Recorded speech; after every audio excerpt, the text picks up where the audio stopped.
My name is Tyler Werner, and I would like to thank you for coming to my TED Talk on social media regulation in the United States of America. I would like to everyone to have a great holiday season because something special is happening this holiday season. That's right, Season 5 of Stranger Things is finally coming out, and this shows a great example of how misinformation and disinformation is negatively affecting all Americans' life. A rumor came out between the two actors in the cast, Millie Bobby Brown and David Harbour, that Millie Bobby Brown filed a restraining order against David Harbour. This turned out not to be true, as during their release tour for season 5, they talked about often in their interviews how they saw each other as great role models in their life and had a great relationship.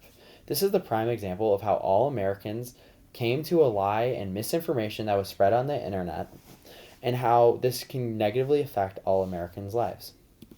It is clear to me that America must change the CDA 230 clause because of the polarization of Americans online, um, the fact that people have to filter out facts and lies online, and also the foreign influence that is affecting our government.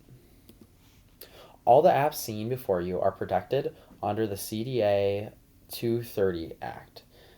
This, as quoted by the GW Law article, states that almost all online speech is legal in the United States. There are some specific legislative carve-outs for sex trafficking, child pornography, and copyright violations. But otherwise, platforms cannot be held legally liable for hateful content, defamatory speech, and breaches of privacy posed by individuals. This places corporations in great positions to not regulate the information that is happening on their app. If disinformation and misinformation and hate speech are spread throughout their app, most of these apps won't do anything in order to protect their users. One way one way they won't do this is because of the polarization that is happening in America. Many individuals will take to these social media apps to lie in order to influence people to come to their side on specific topics, especially young people and the youth. This is what is becoming a problem according to the Niehoff and Sullivan issue. The weaponization of loss of freedom of speech and the increase of censorship have become buzzwords in the United States of America. People are destroying lives and being blatantly prejudiced online without any respect for accountability for the matter. I believe that the government should subsidize these social media companies with workers that will filter out disinformation and clearly punish those, like Germany, giving out fines and even incarcerations to people who lie about statistics and information in order to persuade users. We should give the youth and the rest of America a clear distinction between opinionated news and social media in comparison to factual. People these social media companies should be able to make their posts either say opinionated or factual information in order that people clearly know the difference between each. One reason why we need more regulation is quoted in our Columbia University article, stating that foreign governments use bot accounts to spread narratives that would help out their nation.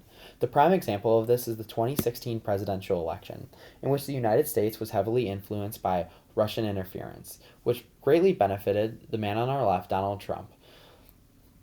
Quote, much more than a relatively minor influence on an individual level of attitudes and voting behavior happened because of foreign influence in this election. This greatly hurt Hillary Clinton's election chances on the right.